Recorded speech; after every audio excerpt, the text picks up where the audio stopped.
क्या रूस का भारत को दिया गया सस्ता तेल सिर्फ एक सामान्य व्यापारिक समझौता है या इसके पीछे छुपा है एक बड़ा रणनीतिक संकेत? और क्या इस फैसले से भारत की आर्थिक स्थिति और मजबूत होने वाली है? आज की इस विशेष रिपोर्ट में हम इस पूरे विषय को आसान और शांत भाषा में समझेंगे, इसलिए आप अंत तक जुड़े रहें। और अगर आपको ऐसी सरल और तथ्य आधारित खबरें पसंद हैं तो अभी चैनल को सब्सक्राइब कर लें। रूस ने भारत को अपने यूरल्स कच्चे तेल पर आकर्षक छूट की पेशकश की है। यह कदम ऐसे समय पर आया है जब भारत और अमेरिका के बीच 2026 की संभावित व्यापारिक समझौते और टैरिफ नीतियों पर चर्चा चल रही है। अंतर्राष्ट्रीय स्तर पर इस घटनाक्रम को ध्यान से देखा जा रहा है। कुछ विशेषज्ञ इसे बाजार की सामान्य प्रक्रिया मानते हैं, जबकि कुछ इसे वैश्विक कूटनीति के व्यापक परिप्रेक्ष्य में देख रहे हैं। आप इस विषय पर क्या सोचते हैं? अपनी राय कमेंट में अवश्य साझा करें। भारत की ऊर्जा आवश्यकताएं लगातार बढ़ रही हैं। देश अपनी जरूरत का बड़ा हिस्सा आयात करता है। ऐसे में यदि भारत को रियायती दर पर तेल मिलता है तो यह उसकी ऊर्जा सुरक्षा को मजबूत कर सकता है। सस्ता कच्चा तेल मिलने से रिफाइनरियों की लागत संतुलित रह सकती है और उद्योगों को भी राहत मिल सकती है। इसका प्रभाव परिवहन, उत्पादन और अन्य क्षेत्रों पर सकारात्मक रूप से दिखाई दे सकता है।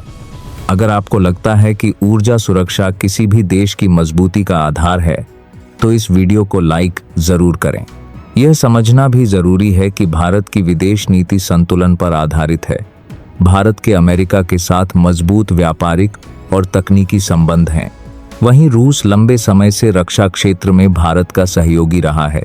Su-57 जैसे उन्नत लड़ाकू विमानों, S-500 जैसे एयर डिफेंस सिस्टम और ब्रह्मोस मिसाइल सहयोग जैसे विषय भारत रूस संबंधों को एक विशेष आयाम देते हैं।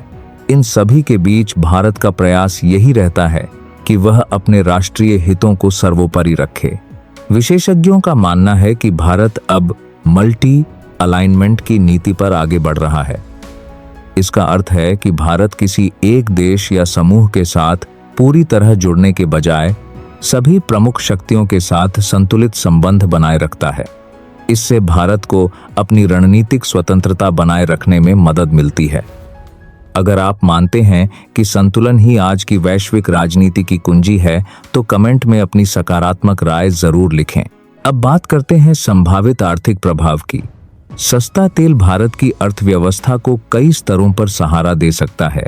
ऊर्जा लागत में कमी से विनिर्माण क्षेत्र को बल मिल सकता है। आत्मनिर्भर भारत अभियान को नई गति मिल सकती है। छोटे और मध्यम उद्योगों के लिए उत्पादन की लागत कम होना एक राहत हो सकती है। इससे निर्यात क्षमता भी बेहतर हो सकती है।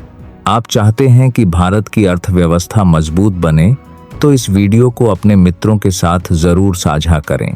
हालांकि वैश्विक परिस्थितियां लगातार बदलती रहती हैं, इसलिए भारत को सावधानीपूर्वक कदम उठाने होते हैं। किसी भी निर्णय में दीर्घकालिक प्रभावों को ध्यान में रखा जाता है। भारत का प्रयास रहता है कि वह सभी साझेदार देशों के साथ सहयोग बनाए रखे और किसी भी प्रकार के टकराव से दूर रहे। यही परिपक्व कूटनीति की पहचान है। अमेरिका और भारत के बीच व्यापारिक सहयोग भी अत्यंत महत्वपूर्ण है। टेक्नोलॉजी, निवेश और रक्षा क्षेत्र में दोनों देशों की भागीदारी भविष्य की दिशा तय कर सकती है। ऐसे में भारत को अपने सभी संबंधों को संतुलित रखना आवश्यक है। रूस से सस्ता तेल लेना और साथ ही अमेरिका के साथ व्यापार और तकनीकी सहयोग बढ़ाना, यह संतुलन ही भारत की विशेष रणनीति को दर्शाता है। तो क्या रूस की यह छूट केवल बाजार आधारित निर्णय है या यह वैश्विक परिदृश्य में बदलते समीकरणों का हिस्सा है? क्या भारत ने इस अवसर को अपने हित में बदल लिया है? इन सवालों के जवाब आने वाले समय में और स्पष्ट होंगे। फिलहाल इतना कहा जा सकता है कि भारत अपने राष्ट्रीय हितों को ध्यान में रखते हुए कदम बढ़ा रहा है।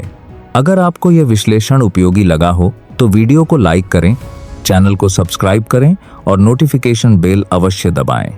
आपका एक छोटा सा सहयोग हमें ऐसे ही संतुलित और तथ्य आधारित कंटेंट बनाने की प्रेरणा देता है।